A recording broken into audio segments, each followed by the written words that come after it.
Gente, então vamos lá. Todos aí devidamente sentados, preparados, tá? Afinal de contas, a gente precisa avançar bem aí no artigo 5º. Tava fazendo um levantamento das questões, tá?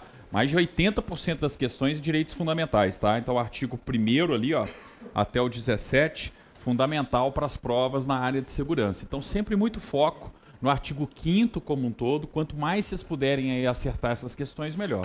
É claro que deve ter uma ou outra também de outros assuntos, mas realmente a predileção está em direitos fundamentais. Na aula passada, eu parei com vocês no artigo 5º, inciso 30. Nós estamos estudando o direito de propriedade.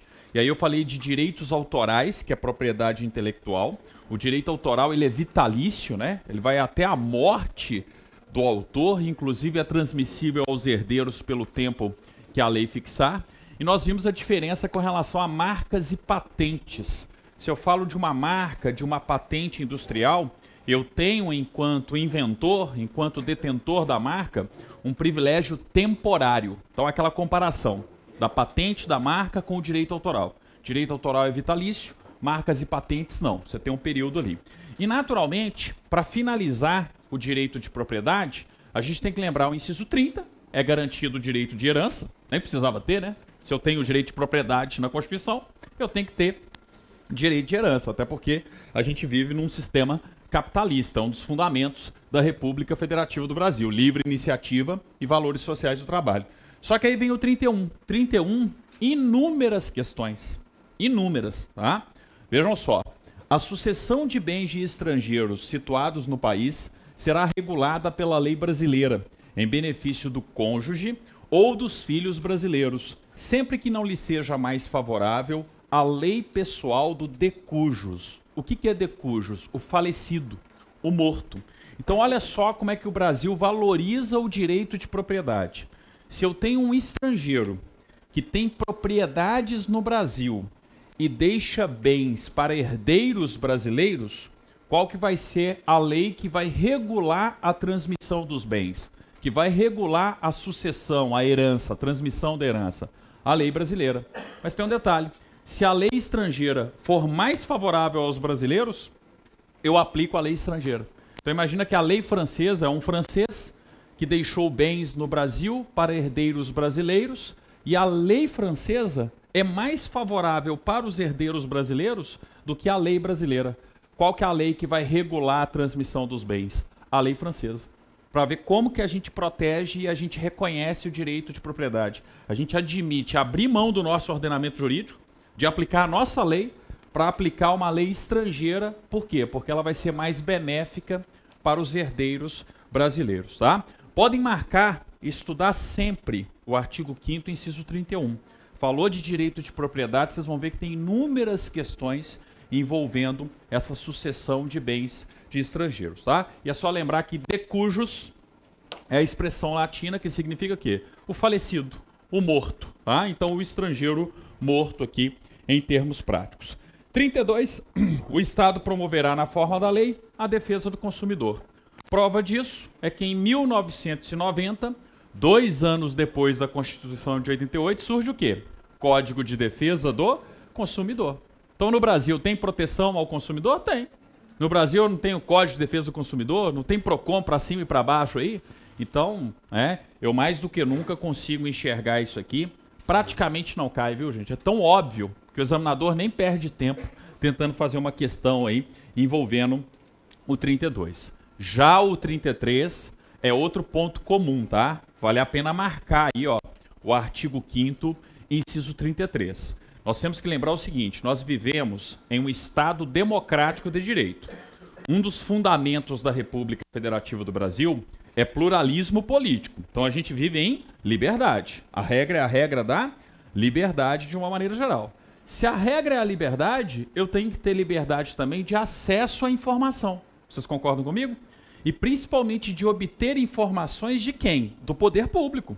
Eu tenho que ter o direito de chegar na prefeitura e obter uma informação da prefeitura.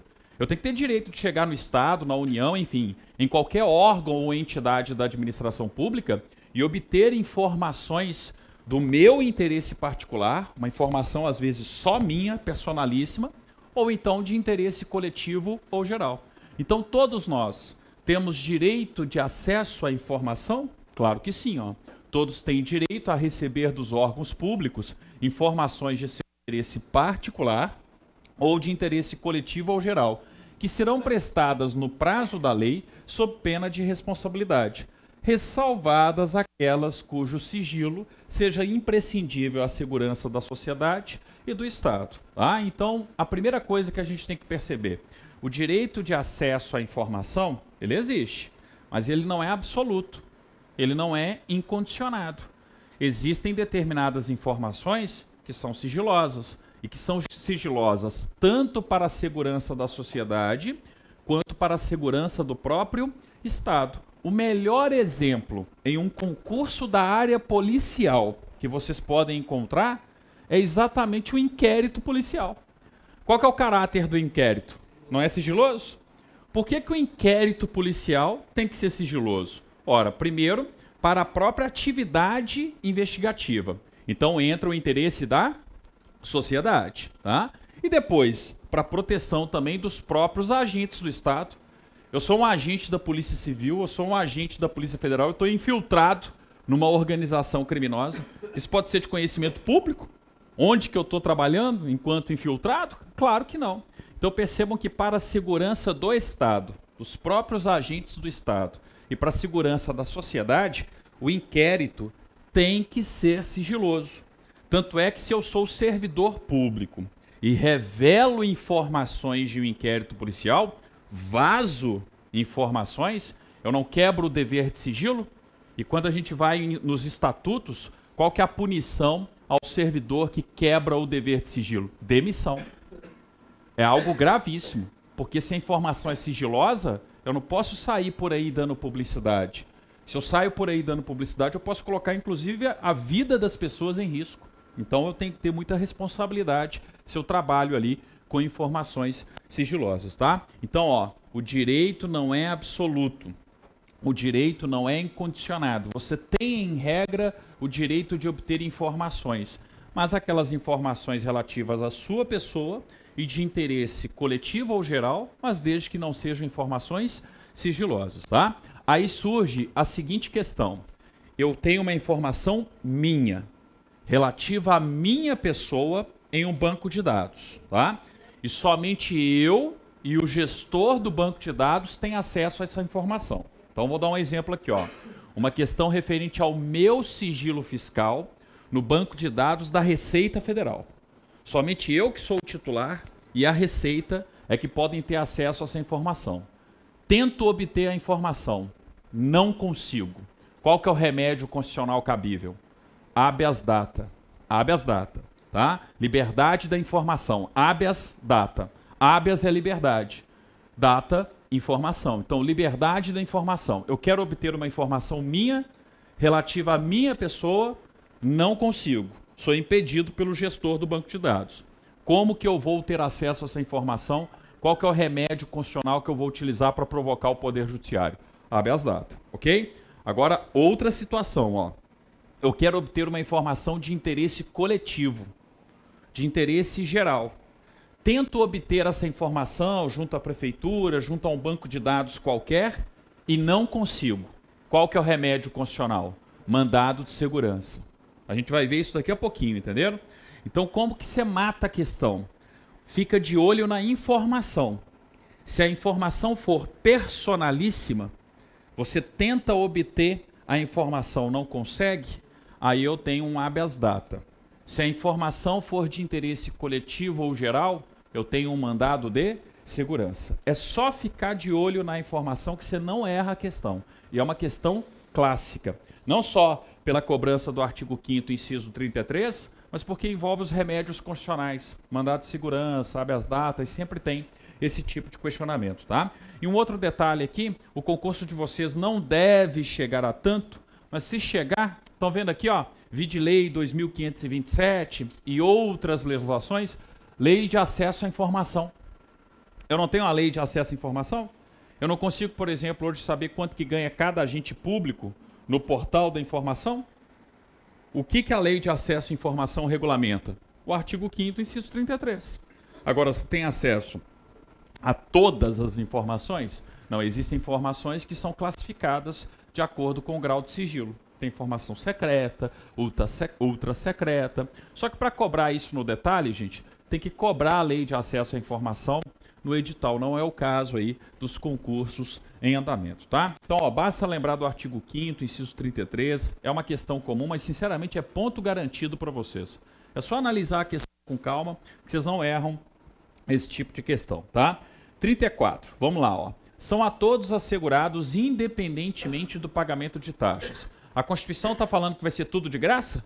Tudo gratuito? Não. Está falando que hora você vai pagar, hora você não vai pagar. Vai depender daquilo que você está, né, utilizando ou tentando ter acesso ali, ó. Então são a todos assegurados independentemente do pagamento de taxas. A. O direito de petição aos poderes públicos em defesa de direitos ou contra a ilegalidade ou abuso de poder. Gente, direito de petição. O que é direito de petição? O direito de provocar. Eu quero peticionar perante o Poder Judiciário. Eu não provoco o Poder Judiciário, eu não entro com uma ação ingressando com uma petição inicial. Tá? Só que o direito de peticionar não é só perante o Poder Judiciário, é perante os poderes públicos como um todo. Eu posso chegar na prefeitura e peticionar perante a prefeitura. Eu preciso de um documento da prefeitura, eu preciso de uma certidão, eu preciso de uma informação do poder público, peticiono ali perante a prefeitura, perante o Estado, tá? Então todos nós temos o direito de petição. É um direito público subjetivo. O que é direito público subjetivo? Você está provocando o poder público, então é um direito público que você tem. E subjetivo, você exerce se você quiser. Se você quer peticionar, você peticiona. Se você não quer peticionar, você não peticiona. Isso significa estar diante de um direito público subjetivo. Compreenderam? Então, sempre que eu precisar defender um direito meu contra uma ilegalidade ou abuso de poder, eu posso peticionar. Se é uma questão administrativa, eu peticiono perante o órgão administrativo competente. Exemplo, eu fui multado injustamente. Eu não posso recorrer da multa? Eu posso peticionar junto aos órgãos de trânsito competentes. Tá? Ah, mas espera aí, professor, é uma lesão ao meu direito, tá? Ou uma ameaça de lesão a direito e é uma questão judicial. Você peticiona perante o Poder Judiciário. Aí vejam só como que isso aqui realmente é verdadeiro. Ó. Vamos pegar o exemplo do Poder Judiciário. Eu vou entrar na Justiça. Eu tive uma lesão ou uma ameaça de lesão ao meu direito e vou provocar o Poder Judiciário. Em regra, quando você entra com uma ação na Justiça, você paga taxas dentro do Poder Judiciário? Paga. Você tem o pagamento das custas processuais. Você tem que ir lá e recolher determinados valores para movimentar o processo. Isso é geral. Em regra, todo mundo tem que fazer o pagamento. Ah, mas tem um detalhe, professor. Eu não tenho condições de fazer o pagamento dessas taxas. Ah? Isso vai prejudicar o sustento da minha família, o meu regular sustento. Tudo bem. Vem o Poder Judiciário e te concede um benefício. O benefício da chamada justiça gratuita. Então, olha só, dependendo da pessoa, ela paga. Dependendo da pessoa, ela não paga. Ou seja, independentemente do pagamento de taxas. Ora vai ter o pagamento, ora eu não vou ter o pagamento. Compreenderam? Então, o Poder Judiciário é um grande exemplo. E na linha B? O que eu tenho na linha B? Se eu tenho o direito de peticionar para defender os meus direitos, é lógico que eu teria que ter isso aqui, ó. Para falar a verdade, a linha B, ela estaria implícita dentro da A. Mas como a Constituição gosta de explicar tudo nos seus pormenores, né? Ela é bem didática, ela fala aqui, ó, a obtenção de certidões e repartições públicas para a defesa de direitos e esclarecimento de situações de interesse pessoal. Eu preciso de um documento, eu preciso de uma certidão. Então vamos supor, eu tenho um imóvel aqui em Florianópolis e eu preciso de uma certidão de matrícula do meu imóvel. Eu vou no cartório de registro de imóveis, no serviço notarial, e vou lá e tiro a certidão. Pergunta, tenho que pagar? Vocês conhecem algum cartório de registro de imóveis que não cobra por uma certidão? Ah? Então você vai lá e faz o pagamento. Ah, outro exemplo, né? Vocês passaram no concurso. Todo mundo aqui passou, tá? Então todo mundo foi nomeado e aí vocês estão lá naquele momento feliz, já me convidaram para o churrasco, sabe? Já fizeram toda a festa, aquela coisa toda, entendeu? E vocês estão reunindo a documentação para tomar posse. O que você precisa comprovar? Que você está quite com a Justiça Eleitoral. Aí você precisa de uma certidão de quitação eleitoral da Justiça Eleitoral. Você tem que pagar alguma coisa para essa certidão? Não. Você entra no site do TRE e imprime lá a respectiva certidão. Ah, professor, estou tão feliz que eu quero ir no TRE. Vai. Entendeu? Vai, fala para todo mundo, passei, entendeu? Mostra lá, vim aqui buscar a minha certidão, né? Então estou feliz da vida. Então assim, ó, percebam que você tem o direito de obter essa certidão independentemente do pagamento de taxas. Ora vai ser gratuita, ora não vai ser. Vai depender da regulamentação, tá? É sempre importante lembrar para concurso público o seguinte, ó, habeas corpus, habeas data e os atos necessários ao exercício da cidadania, eles são gratuitos. A gente vai ver mais à frente, nós temos um dispositivo específico.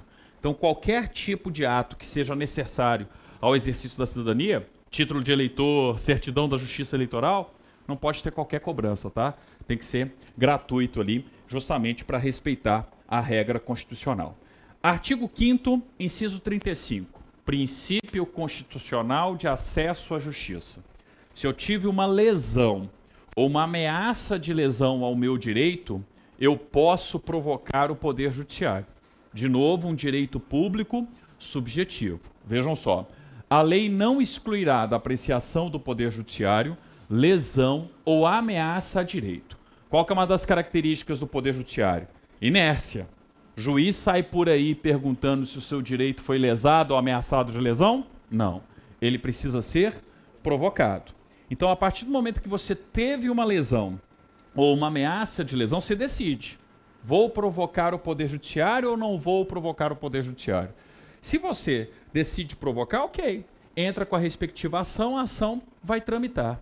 E aí, o que eu tenho que lembrar hoje em dia, em termos de prova? Que você tem o direito não só de provocar, mas você também tem direito de receber a entrega, a decisão, a prestação jurisdicional em um prazo razoável. O que tem sido muito comum em questões aqui, ó? Eles cobram o artigo 5º, inciso 35, junto com o 78. O artigo 5º, inciso 78, é o princípio da razoável duração do processo. Todos nós, seja no plano administrativo ou judicial, nós temos direito a uma razoável duração do processo. Aí o que o examinador faz? Ele já está falando de acesso à justiça aqui, ó. Ele pergunta, você tem o direito de provocar o Poder Judiciário? Tem. Quando você tem uma lesão ou uma ameaça de lesão a direito. O Poder Judiciário não pode se afastar. Também é conhecido como o princípio da inafastabilidade do Poder Judiciário. Uma vez que eu tive a lesão ou ameaça de lesão e provoquei, o Poder Judiciário tem que julgar. Só que ele tem que julgar em um prazo razoável. O processo não pode se eternizar nos escaninhos do Poder Judiciário. Eu preciso ter uma entrega da decisão em um prazo razoável. Ah, isso na teoria, né, gente? Na prática, a gente tem processo que dura 30 anos, 40 anos, o que é inadmissível. É inconcebível você viver numa democracia, em um Estado democrático de direito, onde o judiciário demora tanto para decidir o conflito. Enquanto não se decide o conflito, qual que é a sensação que paira sobre a sociedade? Insegurança, injustiça, insegurança. Ah, demora 10 anos, 15 anos para falar quem tem o direito. Ah, ou se é no penal, 6 anos, 8 anos para definir se é culpado ou inocente. Enquanto isso está rolando, está todo mundo com qual sensação? Uma sensação de impunidade, uma sensação de insegurança jurídica. Ah? Depois o pessoal pergunta por que não vem muito investidor para o Brasil. Tenho conversado muito com investidor estrangeiro, por causa dos contatos lá de São Paulo. Os caras falam, ó, a gente não vem em peso para o Brasil porque o Brasil não dá mostras de segurança jurídica. Se tivesse uma justiça eficiente, uma segurança jurídica, se, né, eu começo a explicar a Constituição para eles, eles falam assim, mas é assim aqui no Brasil? Eu falei, nós temos uma Constituição super avançada. Eles falaram, não sabia. Entendeu? Mas por que não sabia? Porque na prática não acontece, entenderam?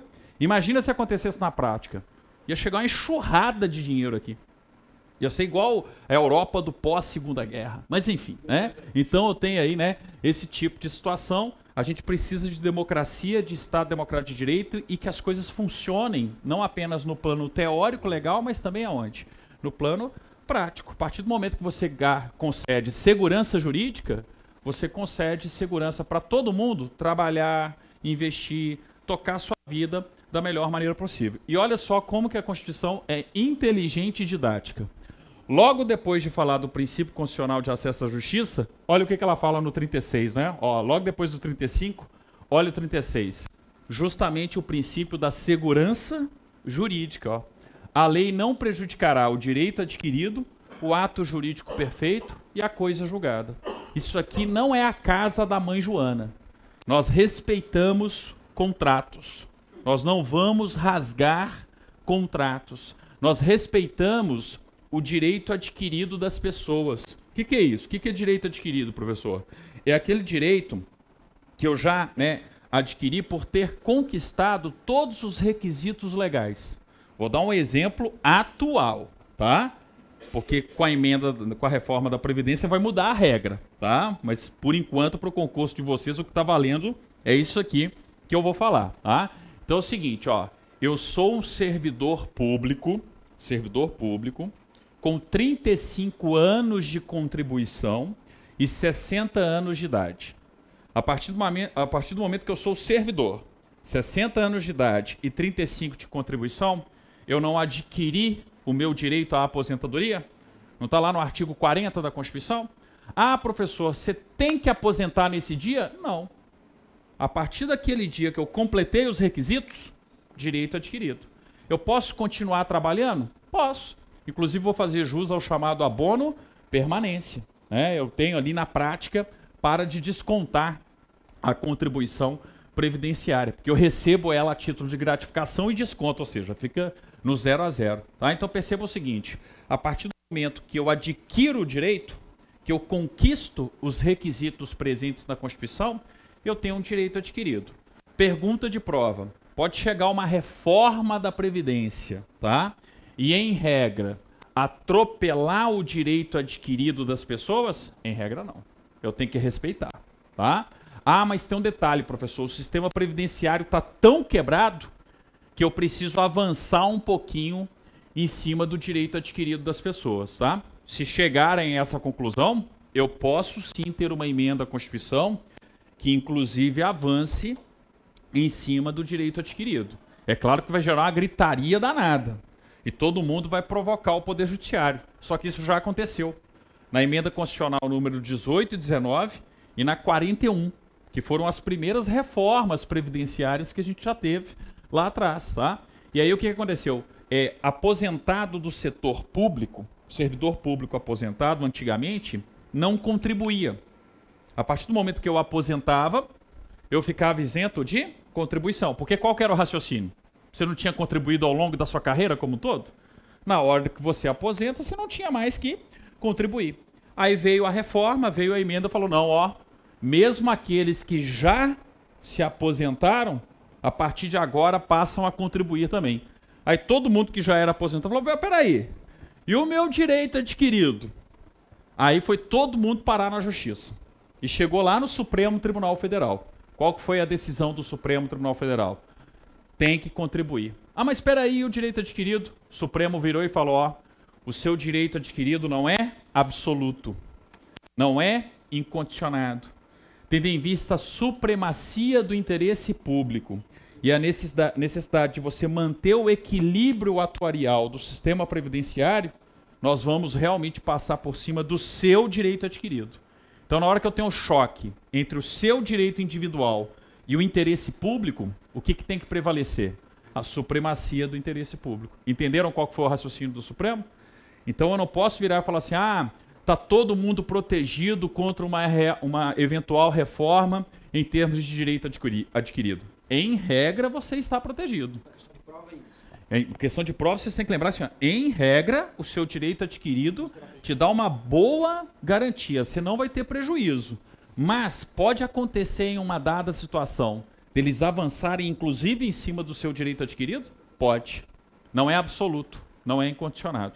Só que aí depende muito da questão e da banca examinadora, né, gente? A tendência aí da prova, tanto do TRF4 quanto da PM, é ser mais literal. Acho pouco provável eles entrarem nessa jurisprudência do Supremo, por exemplo. Mas percebam que isso já aconteceu. É por isso que tem uma galera aposentando, tá? Tem uma galera que já tinha direito adquirido aí, ó. Todo mundo dando entrada com pedido de aposentadoria. Porque já aconteceu uma vez, gato escaldado, tem medo de água fria, né? Então o pessoal está entrando aí. A tendência é ter muita vaga no setor público nos próximos anos, tá? Então a renovação aí está acontecendo exatamente nesse período e até a reforma da Previdência tem contribuído aí nesse sentido, de abrir mais vagas dentro da administração pública. Então, ó, eu respeito o direito adquirido, beleza? O direito não é absoluto. Não é absoluto. Vocês têm que lembrar que direito fundamental, gente, não é absoluto, não é incondicionado. O próprio direito à vida, eu não posso relativizar o direito à vida? Então, ó, se o direito à vida pode ser relativizado, entendeu? Quem dirá o direito adquirido da Previdência, né? Não preocupa não, todo mundo aqui vai aposentar, gente. A gente morre e aposenta, tá? Não preocupa não que tá tudo certinho, né? Nós vamos morrer e aposentar, tá? Pode ficar tranquilo. Bem, além disso, ó, respeitar também o que, gente? Ato jurídico perfeito. O que é o ato jurídico perfeito? Imagina um contrato. Eu sou proprietário de um imóvel, eu tenho um apartamento e aluguei o apartamento para o meu inquilino. A gente vai lá, assina o contrato, tudo certinho. 3 anos de contrato residencial, respeitando a lei de locações, não tem nada de errado. Na hora que tem a assinatura, estamos diante de um ato jurídico perfeito. Tá? Durante aquele período, o que vai reger a relação locatícia é o contrato. Aí imagine o seguinte, no meio do período do contrato, no meio ali dos 3 anos de contrato, né, com, sei lá, 2 anos de contrato, vamos colocar aqui, vem uma alteração da legislação. O Congresso Nacional altera a lei de locações. Pergunta de prova. A alteração vale para o contrato que eu assinei com o meu inquilino? Ainda não. Tem que esperar vencer o contrato. E só quando da renovação é que eu aplico a nova legislação sobre aluguéis. Compreenderam? Isso é respeito ao ato jurídico? Perfeito. Eu estou respeitando os contratos que foram pactuados ali entre as partes. Agora imagina o seguinte, imagina que lá no último artigo, nos últimos artigos da nova lei, fala assim, ó, a nova lei aplica-se aos contratos em vigor. Opa, aí eu estou falando da ressalva. Aí vai aplicar para todos os contratos, mesmo que eles tenham sido assinados anteriormente. Mas isso é a regra? Não. Isso é justamente o quê? A exceção. Por quê? Porque eu preciso garantir segurança jurídica, compreenderam? E o que é coisa julgada? Coisa julgada é uma decisão judicial que não pode mais ser modificada. Acabou, está decidido. Eu preciso dar estabilidade para aquela decisão. Está decidido e ponto final. É a imutabilidade dos efeitos de uma decisão judicial. Qual que é a grande ideia aqui? O grande princípio? Segurança jurídica. Já pensou se eu pudesse sair por aí mudando decisão judicial à torta e à direito? Você ia ter segurança jurídica na República Federativa do Brasil? Não ia. Então olha só como que a Constituição é, né? Super didática. Primeiro ela fala de você ter o direito de provocar o Poder Judiciário, se você tem uma lesão ou ameaça de lesão a direito, mas ao mesmo tempo ela te protege, te garantindo o quê? Estabilidade e segurança jurídica. Isso para o mercado privado, para o mundo privado, é fundamental. Imagina, eu estou com alguns milhões para investir no Brasil, vou investir. Eu vou investir num lugar que tem segurança jurídica ou num lugar que não tem segurança jurídica? Que tenha segurança jurídica. Por isso que é muito importante respeitar a legalidade, devido processo legal, Estado democrático de direito como um todo. Se eu desrespeito, eu começo a criar desconfiança. Tá? Eu tenho, assim, ó, tô indo muito lá para São Paulo, gente, é impressionante a quantidade de andares de prédios suntuosos que tem lá em São Paulo. Sabe aquela região ali da Faria Lima, Itaim Bibi, que é onde é que tem o Google, é o lugar mais top de São Paulo, tá? Os andares corridos, tudo para alugar. Todo prédio tem lá, aluga-se, aluga-se. O quê? As multinacionais estão saindo do Brasil e indo para Montevidéu, tirando a sede de São Paulo e levando para Montevidéu. Qual que é o argumento principal? Falta de estabilidade política e jurídica. Porque a gente está vivendo nessa coisa aí que a gente está vivendo, entendeu? Essa coisa maniqueísta, o bem versus o mal, é a direita versus a esquerda, essa confusão política aí, ó, tá começando a expulsar o quê? Empresa. Expulsar investidor estrangeiro. É melhor eu ir para o Uruguai, onde eu tenho ali mais tranquilo, segurança jurídica. Tá? Paraguai está indo direto, mas só que o Paraguai o pessoal está indo é por causa da a tributação lá, né? Porque lá também segurança jurídica eu não confio muito no Paraguai não, mas tudo bem, né? Mas o pessoal está indo muito para o Paraguai, para Assunção e para Montevidéu. E não é só saindo do Brasil, não, da Argentina também. O pessoal está saindo de Buenos Aires, indo para Montevidéu, de São Paulo, indo para Montevidéu, ou então para o Paraguai. Por quê? Porque eu tenho mais estabilidade, mais tranquilidade, mais segurança jurídica, para vocês verem a importância disso. Então, aquela história, eu quero atrair investimento estrangeiro, não é simplesmente criar condições para o capital aqui ganhar dinheiro, não. O mais importante é o quê? Segurança jurídica, Estado democrático de direito, Constituição forte, ordenamento jurídico forte. Exatamente o que está faltando. Mas, enfim, a gente tem que ter isso aí como cuidado. Sempre foi questão de prova. Atenção, uma questão importante aí, o princípio da segurança jurídica. E o 37 também tem a ver, porque é o princípio do juiz natural. Se a gente vive numa democracia, eu não posso ser julgado por um tribunal ou um órgão do Poder Judiciário que seja criado depois da prática do ato, entenderam? Os órgãos do Poder Judiciário, eles precisam ser pré-estabelecidos. Vou dar um exemplo clássico que vocês estudam aí no processo penal, no direito penal. Se acontecer um homicídio doloso contra a vida agora em Florianópolis, a gente já sabe qual que é o órgão do Poder Judiciário competente para fazer o julgamento? Já. Tribunal do Júri. Tribunal do Júri da comarca de Florianópolis é competente para julgar os crimes dolosos contra a vida que aconteçam aqui em Floripa. Percebam que antes do crime acontecer, a gente já sabe qual que é a regra de competência. Qual que é o órgão do Poder Judiciário competente para fazer o julgamento. Isso por quê? Porque nós temos o princípio do juiz natural. Não haverá juízo ou tribunal de exceção. Eu não posso criar um órgão do Poder Judiciário pós-ocorrência do fato, pós-ocorrência do crime, para julgar só aquele fato, só aquele crime. Era o que acontecia, por exemplo, na Europa medieval durante o período da Inquisição. Apareceu uma bruxa, eu acho que é uma bruxa. Mas por que você acha que ela é uma bruxa? Porque ela tem uma mancha na canela esquerda. Entendeu? Queima. Põe lá na fogueira aqui, entendeu? Então assim, não, agora apareceu a mancha onde? Apareceu a mancha no tornozelo. Ih, 2 fogueiras. Entendeu? Então, peraí, né? Eu não posso sair criando um tribunal inquisitório sem uma legislação que defina a competência, que defina aquilo que é certo, aquilo que é errado. Ou seja, o direito, gente, ele tem que anteceder as condutas tidas como ilícitas ou irregulares.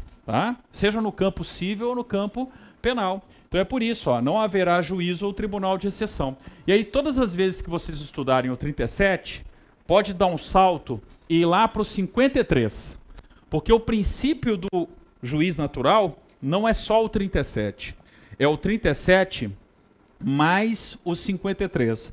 Vejam só o inciso 53, e como que eles realmente se completam, Ninguém será processado nem sentenciado, senão pela autoridade competente. Olha só, ninguém será processado nem sentenciado, senão pela autoridade competente. Por quê? Porque no Brasil não haverá juízo ou tribunal de exceção. Por quê? Porque ninguém será processado nem sentenciado, senão pela autoridade competente. Fica indo e voltando. Se eu não posso ter tribunal de exceção, juízo de exceção, todo mundo, quando for julgado, processado, vai ser processado e julgado por quem? Pelo juiz competente, previamente estabelecido. Então percebam que uma regra é o espelho da outra. É por isso que o princípio do juiz natural não é só o 37. É o 37 mais o 53. Ou só o 53. Você tem que conjugar os dois. Conjugou os dois, você percebe que realmente todos os órgãos do Poder Judiciário, toda a competência, ela é pré-definida. Vou dar um outro exemplo aqui comum de prova. O Brasil vai extraditar alguém. Quem que julga um pedido de extradição? Supremo. Competência originária do Supremo. Qualquer pedido de extradição que chegar para o Brasil, qual que vai ser o órgão competente? Supremo Tribunal Federal. Entenderam? E aí vai, por aí vai. A gente tem inúmeras regras de competência onde você consegue perceber aí a existência do princípio do juiz natural, Então, cuidado com o 37, junto com o 53. Aí, clássico de concurso para as carreiras policiais, Tribunal do Júri. Vocês têm que saber as características do Tribunal do Júri, no texto constitucional, artigo 5º, inciso 38. Podem marcar. É reconhecida a instituição do júri com a organização que lhe der a lei. assegurados. Quais são as características? Primeiro, plenitude de defesa. Eu tenho um Ministério Público de um lado. Se é um crime doloso contra a vida, é um crime de ação penal pública. Quem que provocou o Poder Judiciário? Ministério Público. Então tem lá o promotor de justiça fazendo acusação, falando que o réu cometeu isso, isso, isso, aquilo. O que eu preciso garantir ao réu para eu ter o mínimo de devido processo legal? Contraditório, ampla defesa, plenitude de defesa. É a primeira característica. Ninguém vai ser condenado no tribunal do júri sem ter a defesa, sem ter a plenitude de defesa. Isso tem a ver até com a ordem do procedimento. Quem que fala primeiro, acusação ou defesa? Acusação. E depois vem a defesa. Tá? Então, plenitude de defesa.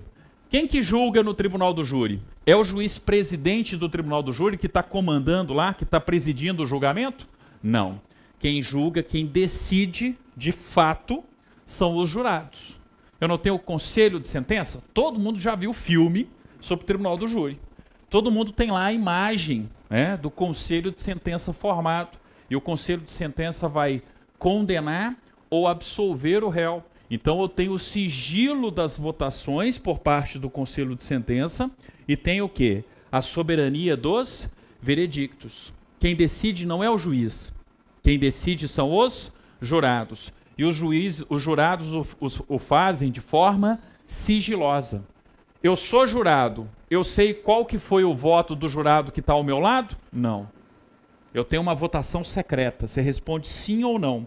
E nenhum jurado comunica com o outro, de modo que o réu não saiba quem está absolvendo, quem está condenando. Eu sempre conto um caso que eu vivenciei lá em Belo Horizonte, trabalhava no TJ de Minas ainda, e tive que acompanhar o julgamento de um grande traficante da região metropolitana de Belo Horizonte, numa comarca vizinha. O cara era barra pesada mesmo, tá? Era tipo o braço direito do Fernandinho Beiramar, aquelas coisas assim. Entrou todo algemado, aparato de polícia para tudo quanto é lado, né? Já fica assim meio coisa. Ah, sentamos lá, estamos lá assistindo, né, o julgamento do tribunal do júri. A sessão é pública, tinha diversas pessoas assistindo e tal. Aí, de repente, julgamento rolando, tribunal do júri rolando, o réu levanta, bate na mesa para chamar a atenção, mas tipo assim, dá um tapão na mesa, vira para os jurados e fala assim, ó, quem me condenar tá morto. Tá? Eu até abaixei na cadeira lá no tribunal, porque assim, ó, vai que ele vira para trás e fala assim, e vocês também. Entendeu? Só, na hora que ele fez assim, ó, aquele alvoroço, né? O juiz com o martelinho, entendeu? Tentando, né, botar ordem no recinto, não sei o quê. Resultado do tribunal do júri, 4-3. Ele foi condenado. Na hora que ele foi condenado, eu falei assim, meu Deus, ele vai ter que matar todo mundo. Entendeu? Por causa justamente o quê? Do sigilo das votações. Não tenho notícias dos jurados. Espero que estejam vivos. Tá? Mas, enfim. Então, ó, a que ponto chega o desrespeito, né? Como que o crime é organizado hoje, ó? Tá nem aí. Tá? Quando muito respeita a Polícia Federal ou determinados grupamentos de polícia militar. Tá? Mas, de uma maneira geral, crime organizado tá nem aí mais, tá? O que é um absurdo, né? E uma pena também, né? Mas enfim, então tem aí, ó, soberania dos vereditos, sigilo das votações, duas características importantes do tribunal do júri. Só que o mais cobrado tá aqui, ó. Qual que é a competência do tribunal do júri? O julgamento dos crimes dolosos contra a vida. Então eu tive a intenção de matar. É um homicídio doloso, tribunal do júri. Ah, professor, quer dizer que se for um homicídio culposo, não é o tribunal do júri? Exatamente. Ah, mas quem que vai julgar? A vara criminal. Eu não tenho nas comarcas a vara criminal? Ó, aqui em Florianópolis, no fórum de Florianópolis. Se eu entro lá no fórum, eu vou encontrar varas cíveis, mas encontro também varas criminais. Qual que é a competência das varas criminais?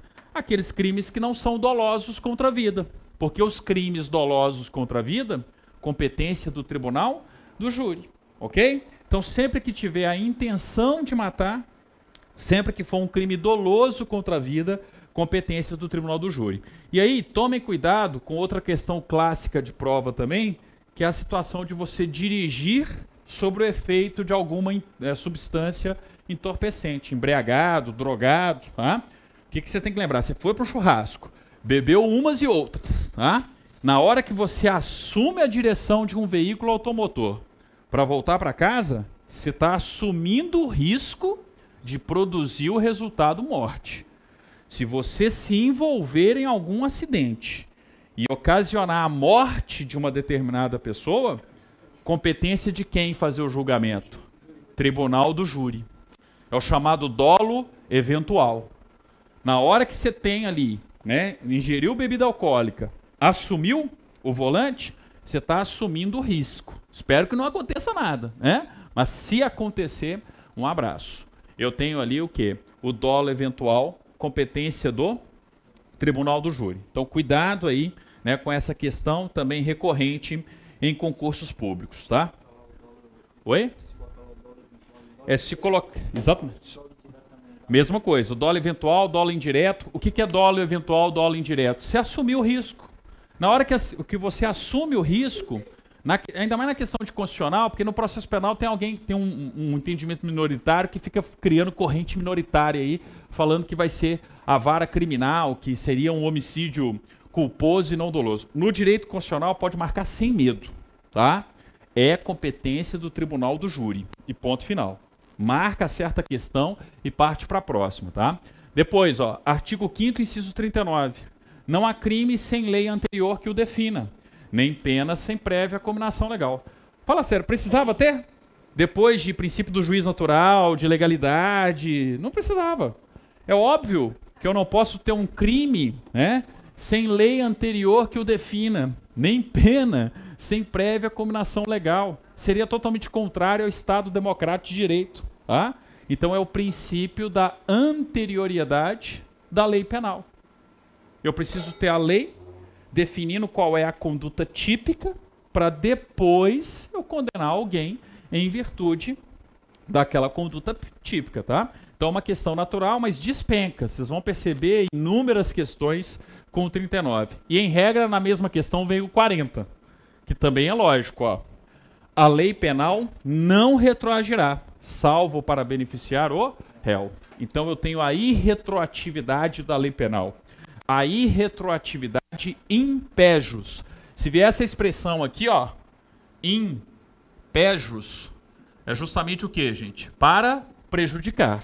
A lei penal não pode retroagir para prejudicar. Então é o princípio da irretroatividade da lei penal impejus. Só que pode ser que venha lá no seu concurso assim, ó, in melius. Se vier in melius, pode retroagir? Pode, porque aí é para melhorar, tá? Ou seja, eu estou falando de uma lei penal que, na verdade, beneficia o réu. Se eu tenho uma lei penal que beneficia o réu, ela tem que retroagir. Vamos pegar um clássico de prova aí, ó. Vem o Congresso Nacional e descriminaliza o tráfico de drogas. Tive a descriminalização das drogas. Agora é atividade ilícita. Vai ter um coffee shop aqui, né? Enfim, aqueles caras radical, né? Descriminalizei tudo. Até as que não inventaram ainda. Não, tô radicalizando. Não, as que virão, assim, ó. Está descriminalizadas as antigas, as atuais e as futuras drogas da humanidade. Entendeu? Então descriminalizei geral. Acabou a população carcerária, né? Acabou a população carcerária brasileira, você entendeu? Né? Hã? Em melius é para beneficiar. Aí é o seguinte, nesse exemplo radical que eu estou dando, todo mundo que foi condenado e que está cumprindo pena em razão do tráfico de drogas, tem que ser o quê, gente? Tem que ser solto.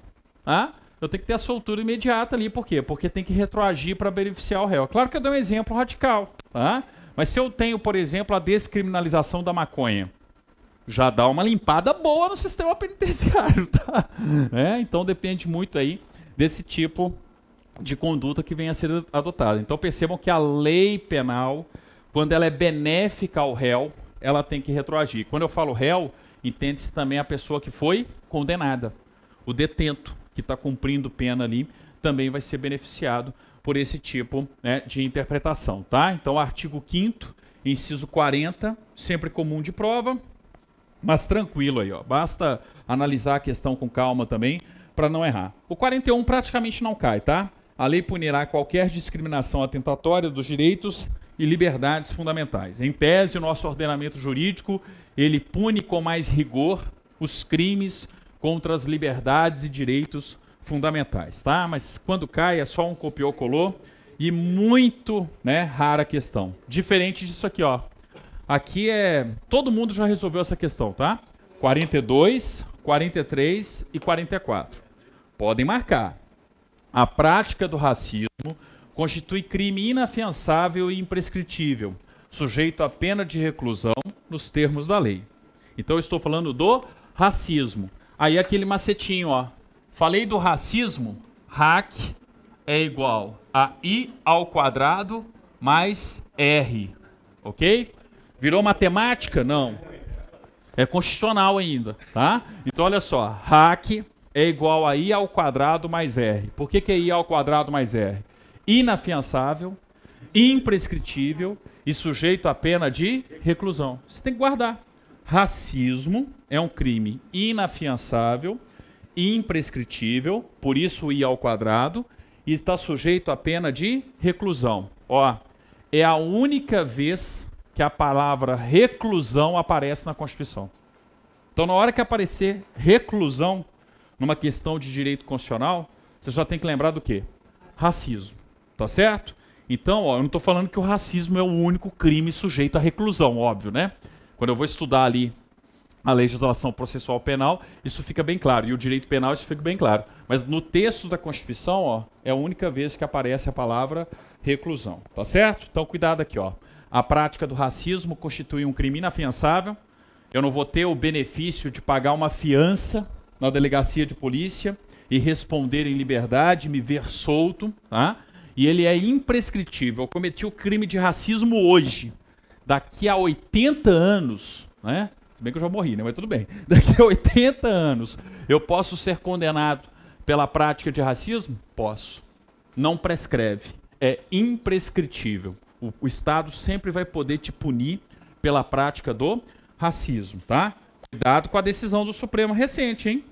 Equiparando a homofobia a racismo, tá? Então, a homofobia também é inafiançável, imprescritível e sujeito à pena de reclusão, tá? Mas eu não sei se o concurso vai chegar a tanto. Hã? Não sei, eu acho que cai no processo penal. No constitucional, eu acho que não cai, não. Acho que está muito recente ainda. Sinceramente, eu acho que é mais pro processo penal, pro direito penal. Mas tudo bem. Ó, o racismo o cara vai direto para a reclusão, né? Ó, o que é reclusão, gente? Você começa o cumprimento da pena em regime fechado. Encarcerado 24 horas o dia ali. Ah, significa que eu não tenho direito à progressão de regime? É isso que a Constituição está falando? Não, você pode ter progressão de regime. Você vai para o semiaberto, depois você vai para o aberto. Agora, você começa o cumprimento da pena em regime fechado. Tá? Diferente dos crimes que são punidos com detenção. Se colocar detenção, está errado. Detenção, você começa ou do semiaberto ou do aberto. Reclusão, você começa do fechado. Ok? Então, cuidado com isso aí. O 42 sempre foi e sempre vai ser. E cuidado aí com a jurisprudência do Supremo Tribunal Federal, que equiparou a homofobia ao racismo.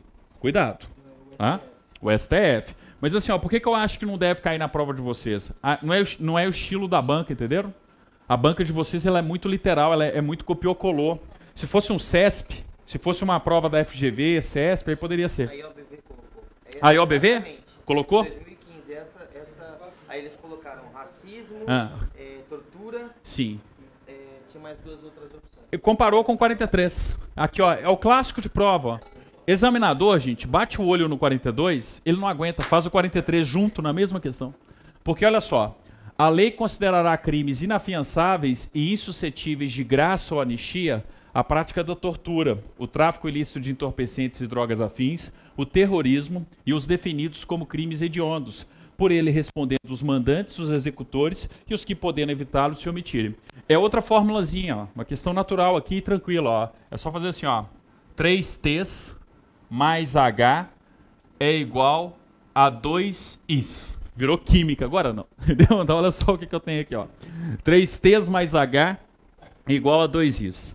3T's. Tortura, tráfico, terrorismo. Então os crimes de tortura, tráfico, terrorismo. Mais H, os crimes hediondos. O que eles são? Inafiançáveis e insuscetíveis de graça ou anistia. Compreenderam?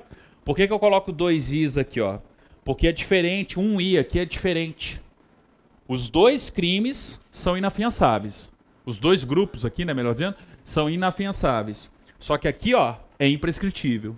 E aqui é insuscetível de graça ou anistia. Sabe o que significa isso? Não pode ter perdão.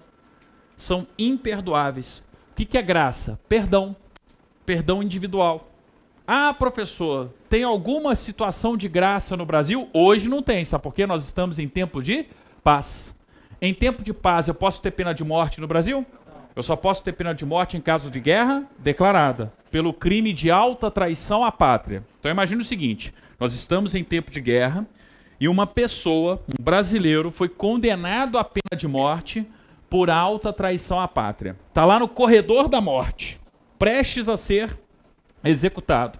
Quem que pode ali até minutos antes, né, ou mesmo segundos antes da execução, falar, pode parar, vou conceder uma graça, né?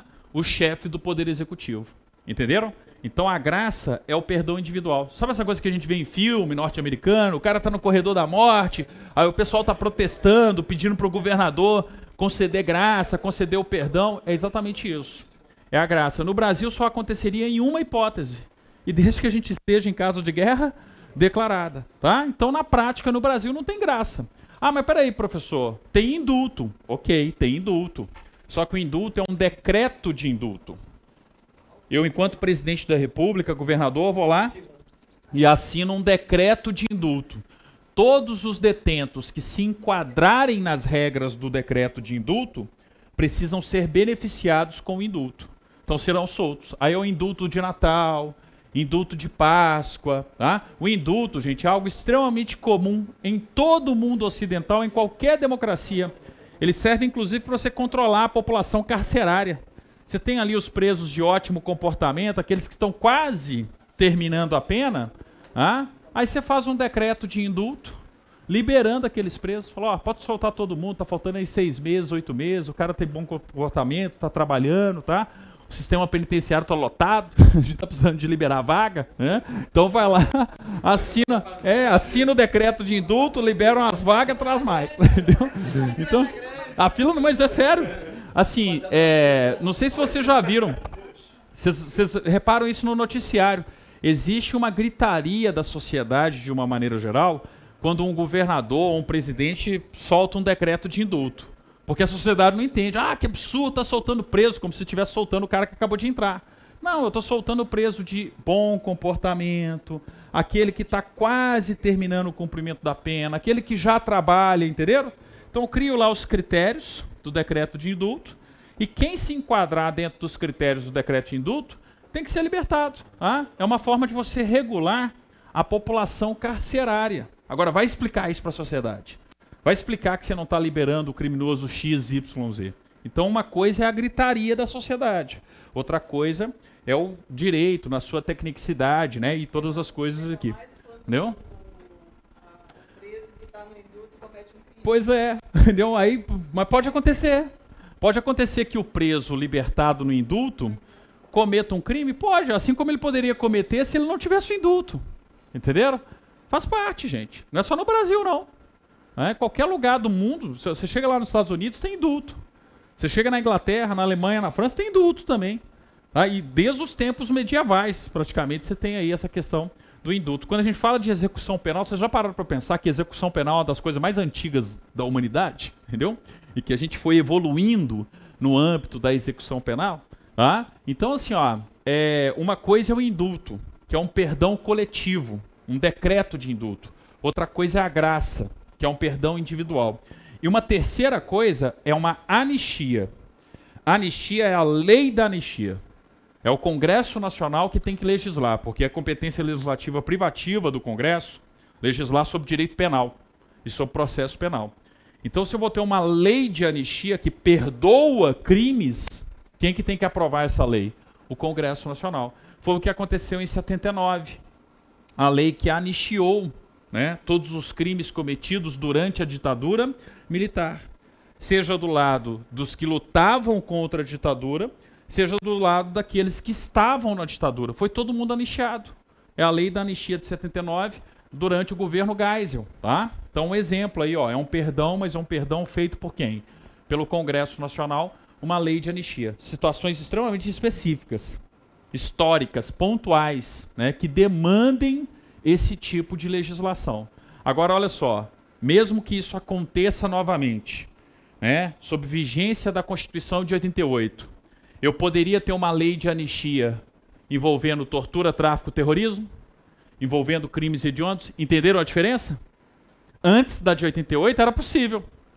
Tanto é que veio a lei de 79 e anistiou todo mundo da época da ditadura militar, seja de um lado ou de outro. E para pensar, teve tortura? Teve. Teve terrorismo? Teve. Hoje seria possível a lei da anistia nos moldes que foi feita em 79? Não, porque a Constituição de 88 claramente proíbe. Eu não posso ter anistia, eu não posso ter graça para tortura, tráfico, terrorismo e os crimes que são considerados o quê? Hediondos. Compreenderam? Então cuidado aí com 3 T's mais H. Ah, e depois, professor, aí vem o examinador, ó, e compara ali o 44, ó, que é aquela questão da ação de grupos armados. Já está caindo, tá? Em prova aqui, ó. Ação de grupos armados.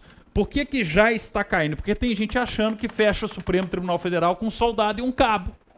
Aí, como tem gente que acha que fecha o Supremo com um soldado e um cabo, os concursos públicos estão cobrando isso aqui, ó. Tá? Olha só.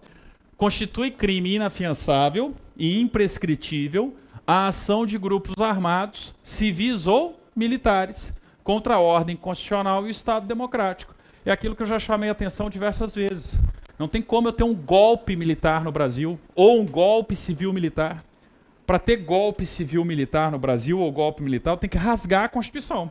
Beleza, ó, vai ter o golpe. Então tá, então pega a Constituição, queima ela na churrasqueira. Não tem mais Constituição. Eu tive um rompimento com a ordem constitucional. Porque aí eu deixo de observar, por exemplo, o artigo 5º, inciso 44. É um crime inafiançável, imprescritível, a ação de grupos armados, civis ou militares, contra a ordem constitucional, legislativo, executivo, judiciário e o próprio Estado democrático de direito. Ah, mas para entender isso na sua completude, é só ir no 142 da Constituição e perceber que uma das funções das Forças Armadas, além de defender a pátria, é defender o Estado democrático de direito, é defender os poderes constitucionais. Se um grupo armado, civil ou militar, partir para cima do Supremo Tribunal Federal, o que o presidente do Supremo Tribunal Federal faz? Liga para as Forças Armadas e fala, venha proteger o Supremo. As Forças Armadas cercam o Supremo Tribunal Federal. Se for para depor o presidente da República liga, aliás, manda um Telegram, né? Manda um WhatsApp, sei lá, né? Mas enfim, você tem aí, ó, um chamado por parte do presidente da República para proteger o poder executivo, cerca os poderes constituintes. O mesmo vale para o Congresso. No Congresso lá que os pessoal protestaram, quebraram tudo lá. Você pode protestar, você pode ir para a rua, exercer o seu direito de reunião, não pode? Levantar cartaz na rua, seja para liberar maconha, seja para fechar Supremo, seja para defender o que você quiser. Tá? Agora, você não pode partir para cima das instituições. E outra coisa, se você invade um prédio público e quebra vidraça, põe fogo, dano ao patrimônio público, tá? Eu tenho um crime de dano e com agravante. Né? E fora, se for um grupo organizado, civil ou militar, você pode ser enquadrado na Lei de Segurança Nacional e ainda responder por isso aqui, ó. Um crime inafiançável e imprescritível.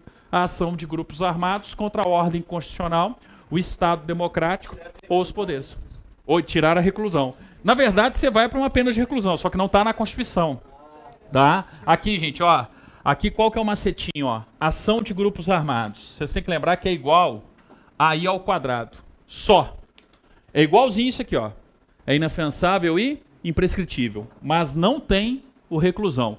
Examinador adora fazer isso aqui, ó. Ele vem isso aqui, ó.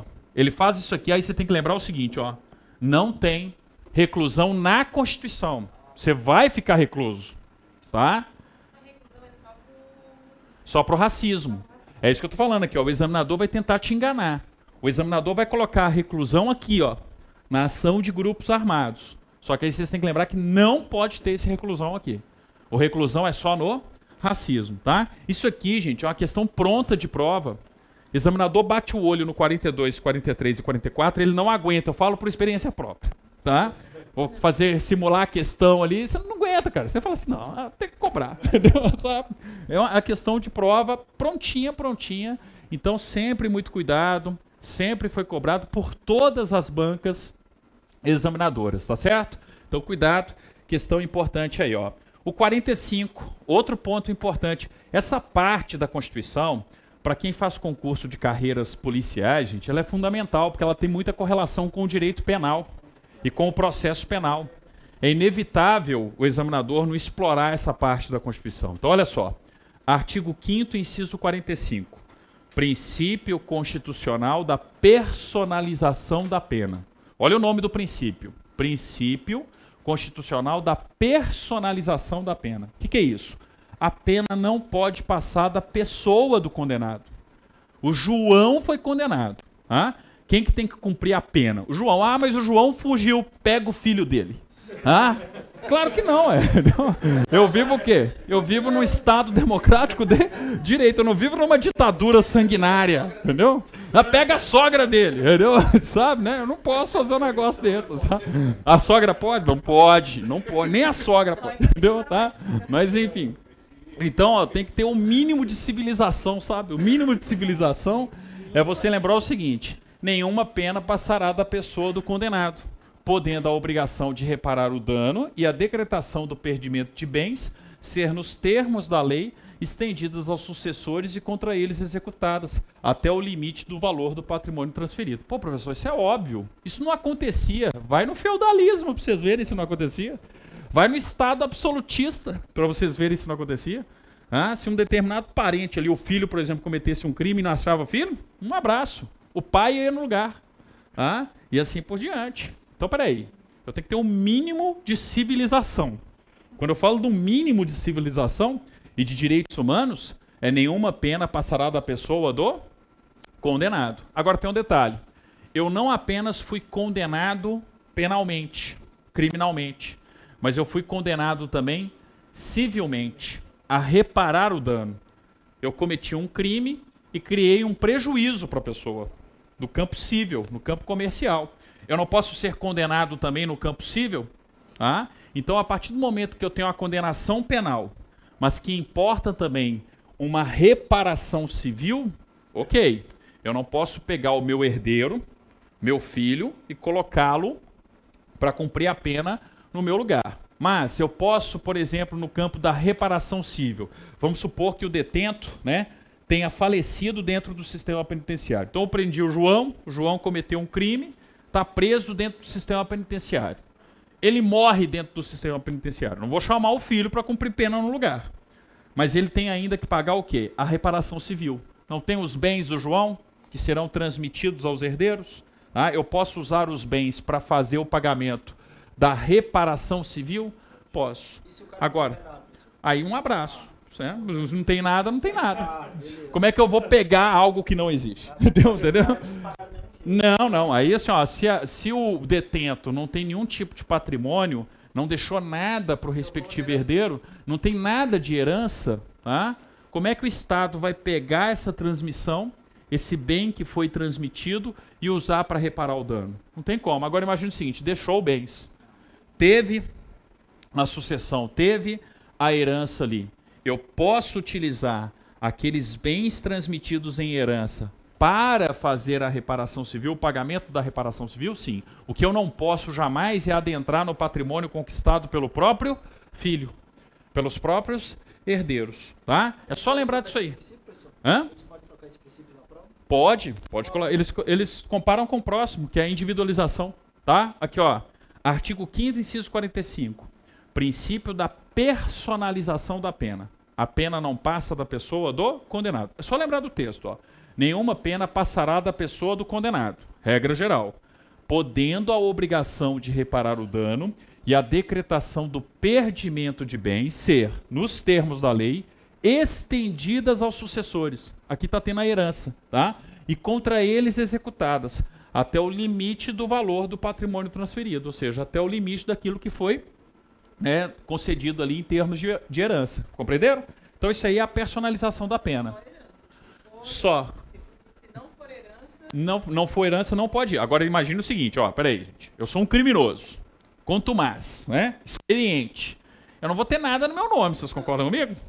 Aí eu começo a colocar o carro no nome, né, do parente, do ciclano, do beltrano. Aí é óbvio que se ficar comprovado isso, que fulano de tal tem uma Range Rover, que beltrano tem um imóvel, mas fruto de uma atividade criminosa, aqui ó, perdimento dos bens. Porque está atrelado à atividade criminosa. É a ressalva também. Entenderam? Então, assim, ó, eu não posso adentrar naquele patrimônio conquistado legitimamente pelo herdeiro. Entenderam? Porque senão seria, né, aí, de novo, eu não estou vivendo mais numa democracia. Não estou vivendo mais em um Estado democrático de direito. Hã? Exatamente, ó. Se o bem foi obtido fruto de uma atividade ilícita, eu posso perder o bem? Posso. Utilizar ali aquele bem para fazer o pagamento da reparação necessária. Agora, o bem foi adquirido pelo herdeiro de forma totalmente lícita e foi ele herdeiro que adquiriu, não foi transmissão de herança nem nada? Ah? Sim, tem que comprovar. Sim, tem que comprovar. Tá? Você tem como ali fazer a comprovação. E quem está investigando, quem está acusando também. Fala assim, opa, não, como é que esse camarada tem um apartamento aqui, uma cobertura em Balneário Camboriú, na beira-mar? Ah? E sendo que não tem renda, não é compatível, esse tipo de coisa. Ah? Então, assim, é tranquilo. Investigação, gente, né? É claro que você tem hoje esquemas muito sofisticados, né? Você não vai ficar colocando bem no nome do filho, da esposa, entendeu? Mas, enfim, né? Então, tem aí diversas formas, né, de tentar aí lidir o processo. Ó, se a pessoa tiver com o bem, tá, e o bem for ilícito, ela fizer parte do esquema, pode ser presa também. Aí você tem que lembrar o seguinte, se você faz parte da organização criminosa ou não. Você tem que lembrar que tem a receptação. Né? Vamos supor, eu tenho o crime de receptação. Tudo bem que a receptação é para coisas móveis, não é para um imóvel, por exemplo. Tá? Mas enfim, eu tenho aí como comprovar se a pessoa estava envolvida ou não. Se estava envolvida na atividade ilícita, todo mundo faz parte da mesma organização criminosa. E aí eu vou apurar a responsabilidade de cada um. Olha só como que a Constituição é didática. Ela fala da personalização. A gente está falando aqui, ó. Aí a gente chegou num ponto, porque, peraí, a gente precisa também apurar a conduta de cada um, não precisa? A gente precisa verificar o papel de cada um na organização criminosa. Aí eu saio da personalização da pena e vou para o princípio da individualização da pena. O que é a individualização da pena? A lei regulará a individualização da pena e adotará, entre outras, as seguintes. Então, olha só, na individualização é o momento que eu vou apurar a conduta criminosa e falar, ó, o papel do fulano foi esse, o papel do ciclano foi aquele e assim por diante. O exemplo que eu sempre utilizo, eu tenho um assalto a banco, tá?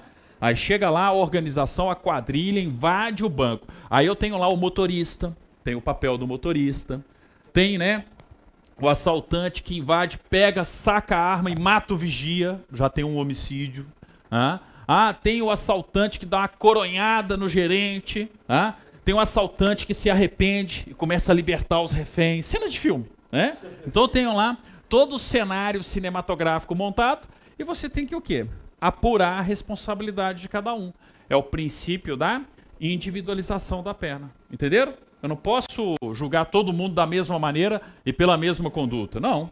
Eu tenho que individualizar a conduta de cada réu, a conduta de cada um para ver qual foi o fato típico que cada passo e cada fato típico cometido. Porque no mesmo cenário criminoso, eu posso ter o criminoso X que cometeu 5 crimes e o criminoso Y que cometeu um só. Entenderam? Como é que eu vou julgar todo mundo na mesma, né, numa baseada só? Não posso fazer isso. Eu tenho que individualizar a pena, tá? Então é uma questão lógica também, óbvia também. E aí o seguinte, ó, a questão de prova aqui, ó, e adotará entre outras. Perceba o seguinte, ó, as penas descritas na Constituição não estão descritas de forma taxativa. O que a Constituição está dando para a gente são exemplos. Exemplos de tipos, de gêneros de penas existentes na Constituição. Eu posso ter outras? Posso. Definida na legislação processual penal? Posso. No direito penal? Posso. Tá? Então, olha só. A lei regulará a individualização da pena e adotará, entre outras, as seguintes. A. Privação ou restrição da liberdade. Privação, reclusão. Eu estou privado da minha liberdade. 24 horas por dia. Regime fechado. Tá? A restrição, eu já estou numa detenção. Eu estou no regime semiaberto, por exemplo. Durante o dia eu trabalho, tá? E durante a noite eu sou recolhido ao sistema penitenciário. Estou no regime aberto, preciso comparecer uma vez por mês ao juiz da vara de execuções criminais. Não posso viajar, ou se for viajar eu tenho que ter autorização, né? Tipo, eu vou para um resort no Caribe, igual tem um senador, vocês viram, né? O senador está cumprindo pena em regime aberto, tá? E aí ele precisava de autorização da juíza da vara de execuções criminais para ir para o Caribe, para ficar lá no Caribe. Né? A diária do resort que ele vai ficar é tipo assim, 12 mil reais. Tá? Tá estressado, mas tem um detalhe, tá? Tem um detalhe aqui de prova, ó. Mas aí também eu acho que o concurso de vocês não chega tanto. Cai na prova de vocês a lei de execuções penais? Acho que não, né? Cai a LEP? Tem a LEP? Lei de execução? Tem, né? Pois é. No DEAP sim, né? Mas na PM não. Mas aí o que acontece? Lá na lei de execuções penais fala o seguinte, ó. Se você está no regime aberto, você pode até viajar. Mas você não pode viajar para lugares que tenha bebida alcoólica, prostituição e jogos. Tipo cassino. O resort que o senador vai tem bebida alcoólica all inclusive, dizem que rola prostituição, não sei se rola, entendeu? E tem cassino, entendeu? Então, como é que eu vou ter? Entendeu? Não tinha como. Aí por isso que escandalizou, tá lá. A Constituição é muito inocente também. Não é a Constituição que é inocente, é quem está aplicando o ordenamento jurídico brasileiro que não está fazendo o serviço direito. Então você Entendeu? põe uma restrição, mas quem vai fiscalizar isso? Ah, mas aí que tá, para isso que existe poder judiciário, vara de execuções criminais. Como é que eu sou juiz de uma vara de execuções criminais e libero um senador? Tudo bem, independente dele ser senador. Tá? Como é que eu libero uma pessoa para viajar para fora do Brasil, para um resort onde a bebida é all inclusive e onde eu tenho 3, 4 cassinos?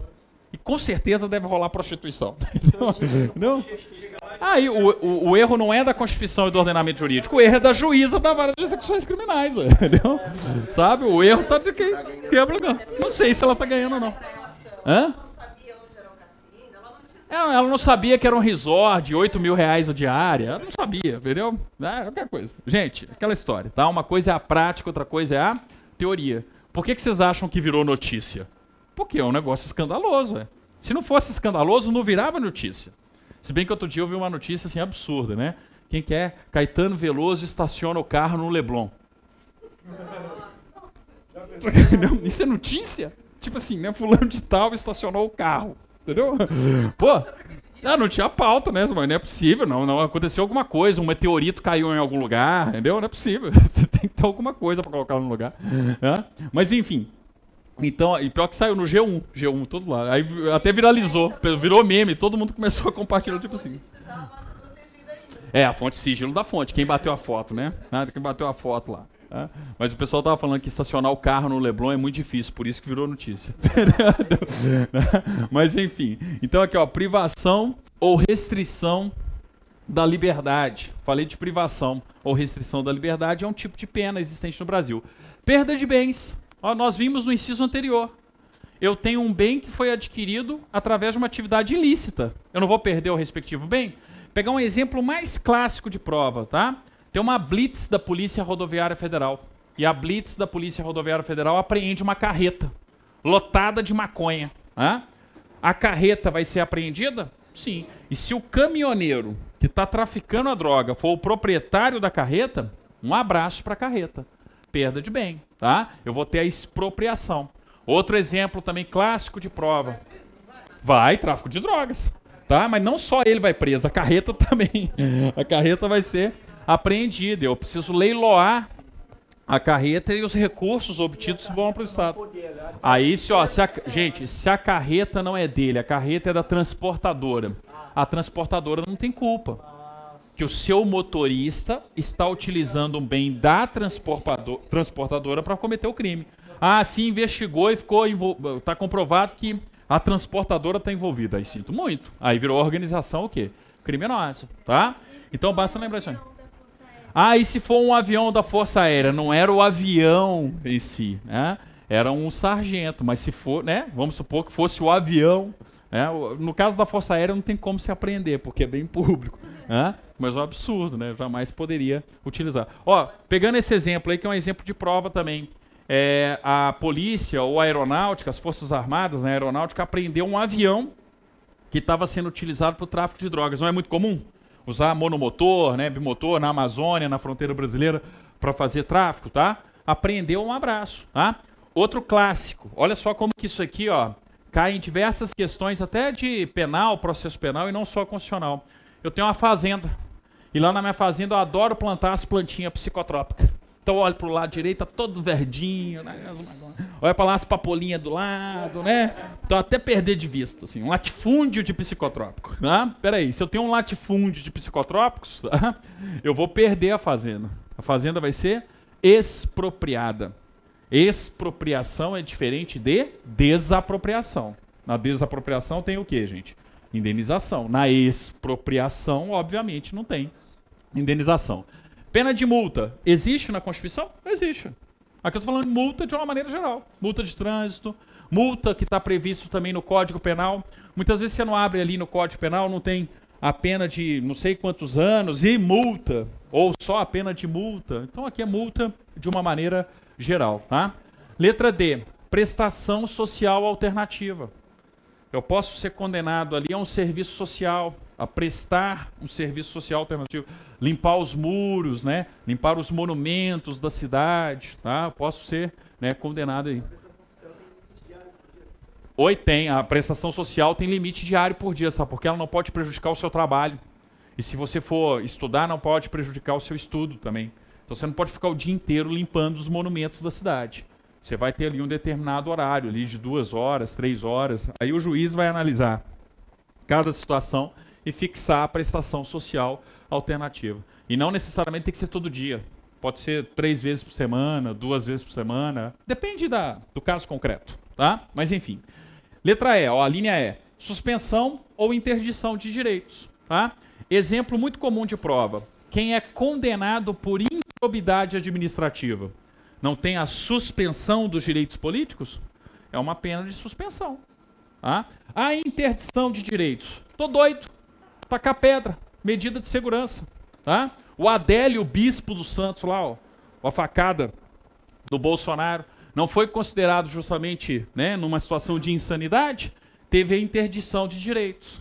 Foi recolhido a um manicômio judicial. Está lá no manicômio judicial. Então, um psicopata, por exemplo, ele tem uma interdição de direitos. Por quê? Porque eu tenho a aplicação de uma medida de segurança. E ele vai ali para o respectivo manicômio judicial. Tá certo? Então, ó, falei do 46, é o princípio constitucional da individualização da pena. O 45 é a personalização. Eles adoram comparar.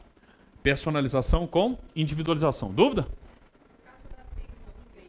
Sim. Tá.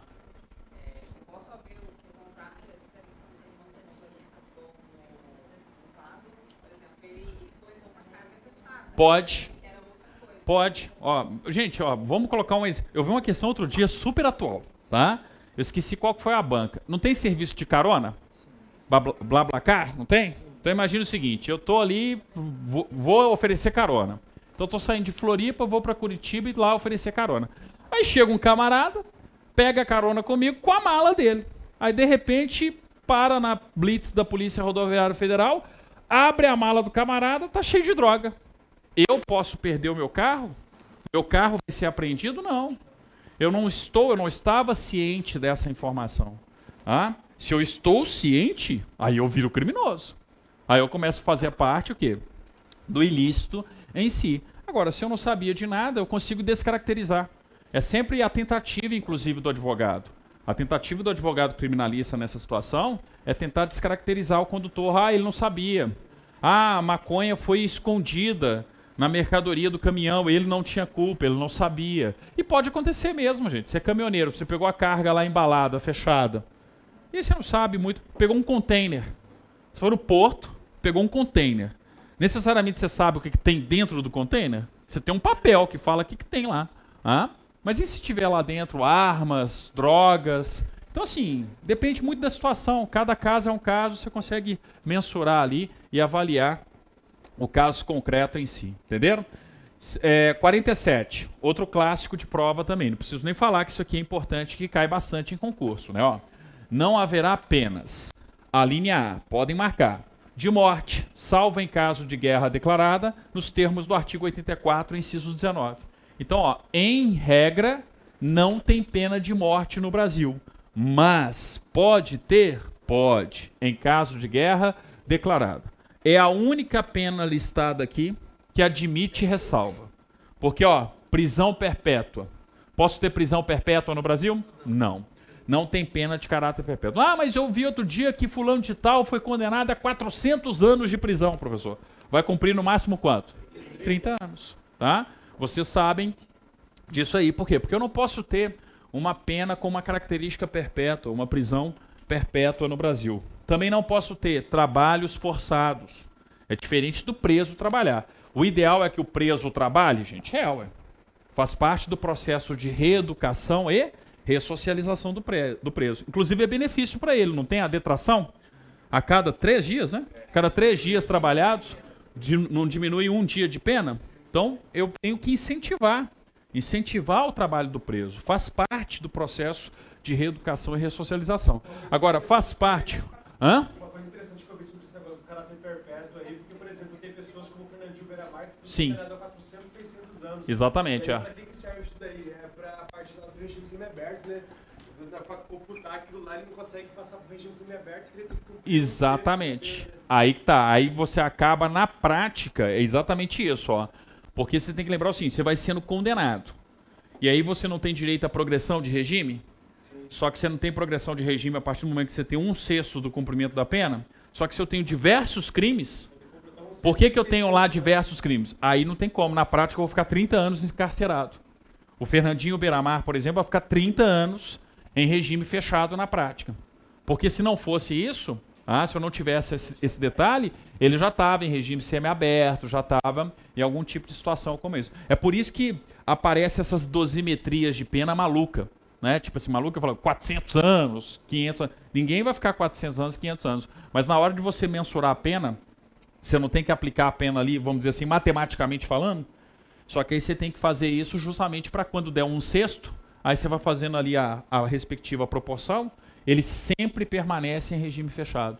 Ele não consegue, nos 30 anos ali em regra, progredir de regime. Por quê? Porque ele cometeu tantos delitos, né? A prática delituosa foi tão intensa que ele vai ficar realmente encarcerado praticamente por 30 anos. Agora, pode ficar de forma perpétua? Não pode, tá? É uma questão prática, sim, isso aí. Ó, como eu estava dizendo aqui, ó, trabalhos forçados. O ideal é que o preso trabalhe para a política de ressocialização e reeducação. Agora, o que eu não posso fazer é obrigar o preso a trabalhar numa atitude, né, num trabalho totalmente cruel, degradante. Nós vimos, ó, artigo 5º, inciso 3º. No Brasil não haverá apenas o quê? Cruéis, degradantes. Ninguém será submetido a tratamento desumano ou degradante. Então eu não posso pegar uma bola de ferro, amarrar no tornozelo do cara e mandar o cara ficar quebrando pedra por aí ou capinando estrada por aí debaixo do sol inclemente durante 16 horas por dia. Isso é coisa, gente, medieval. Nas penitenciárias medievais, assim que era a pena. Você pegar qualquer filme aí, ó, medieval ou até mesmo, vamos dizer assim, né, antes do século XX, como é que era o presídio até o século XIX? Você entrava no presídio, era uma masmorra, onde você muitas vezes trabalhava numa pedreira. E você tinha que ficar lá, quebrando pedra, o dia inteiro. Ou seja, você tinha o conceito que a pena tinha que causar dor ao detento. Você tinha que ter um sofrimento físico.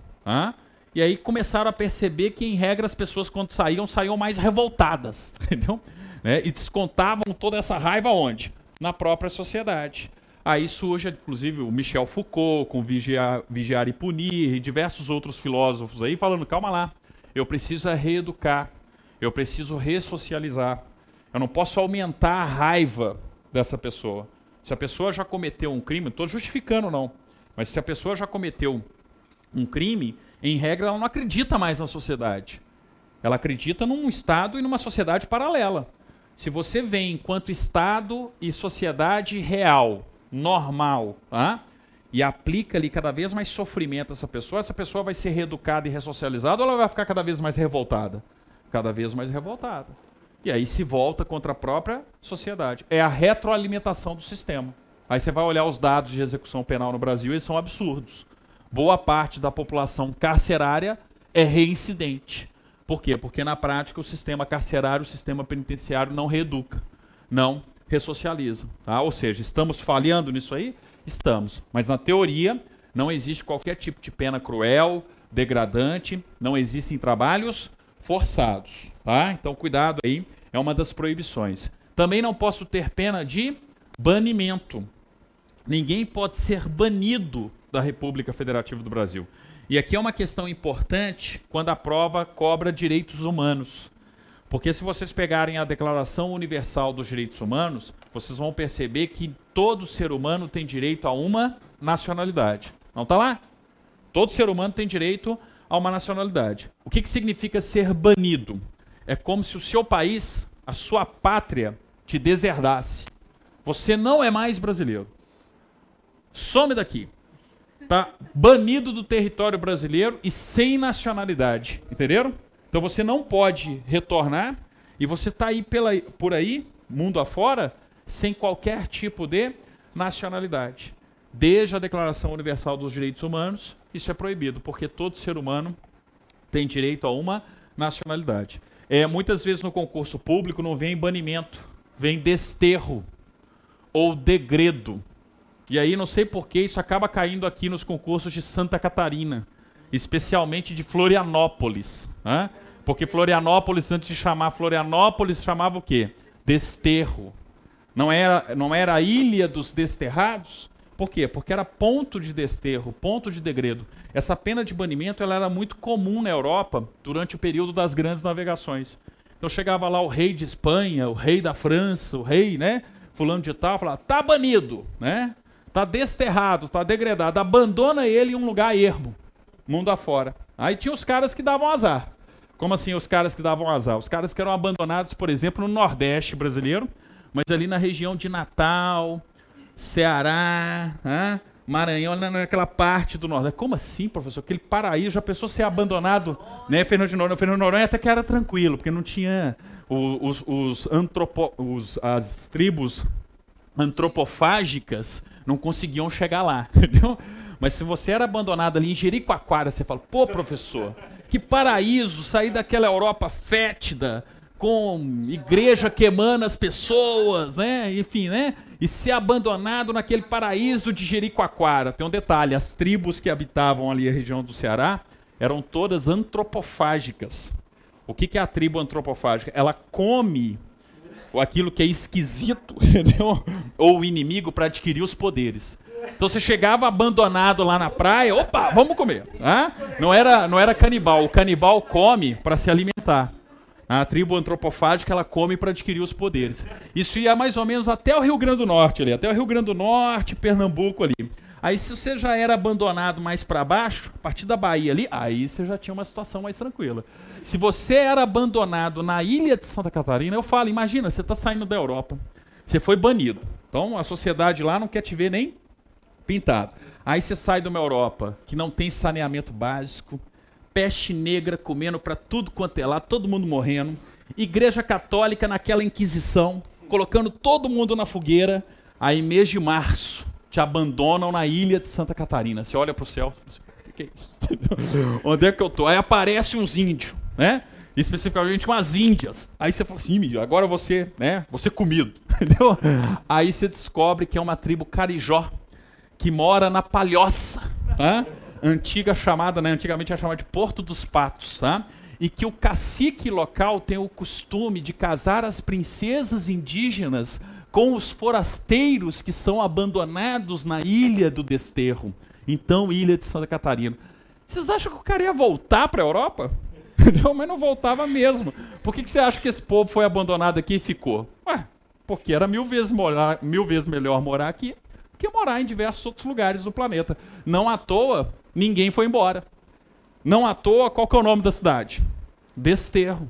porque era o lugar dos desterrados. Então o pessoal que era abandonado aqui, que era banido aqui, eles tinham uma punição muito severa. Então eles sofriam arduamente, né, por terem sido banidos do respectivo reino e deixados aqui na ilha de Santa Catarina, né, e aqui cumprindo, né, formando aí a cidade de Desterro. Só lá o episódio, né, uma vez uma aluna virou para mim e falou: professor, mas eu prefiro o nome atual de Florianópolis, porque é a cidade das flores. Aí eu falei assim, meu Deus do céu. Nunca estudou o básico da história de Floripa. Eu falei assim, dá um Google, estuda a origem do nome Florianópolis, que você não vai gostar. Você vai ver que não teve nada de flores, entendeu? Mas tudo bem, faz parte, né? Mas enfim, cuidado, ó. Isso aqui é típico do concurso aqui do Sul, típico do concurso aqui de Santa Catarina. E eu não posso ter penas que sejam cruéis, é redundante, né? Porque a Constituição já fala que eu não posso ter tratamento desumano ou degradante. Eu não posso ter nenhum tratamento cruel, desumano ou degradante. Então é uma redundância. Podem guardar isso aqui, ó. Essa listagem aí é clássica, uma das mais cobradas em concursos públicos, tá? Depois, ó, 48. A pena será cumprida em estabelecimentos distintos, de acordo com a natureza do delito, a idade e o sexo do apenado. Acontece. Penitenciária de segurança máxima, colônias agrícolas. Não tem essa diferença? Ah, eu não tenho entidades onde os menores são internados, os maiores, os capazes, os penalmente imputáveis, sistema penitenciário. Não tem penitenciária masculina, penitenciária feminina, tem como errar isso aqui, né? E aí depois, ó, 49. É assegurado aos presos o respeito à integridade física e moral. Então, no nosso sistema penitenciário, ninguém vai sofrer agressões físicas, nem morais, nem as duas em conjunto. Entenderam? Ah, então eu não tenho nenhum tipo de agressão física, moral dentro do nosso sistema penitenciário, tá? Por quê? Isso aqui cai, pior que cai, principalmente no DEAP.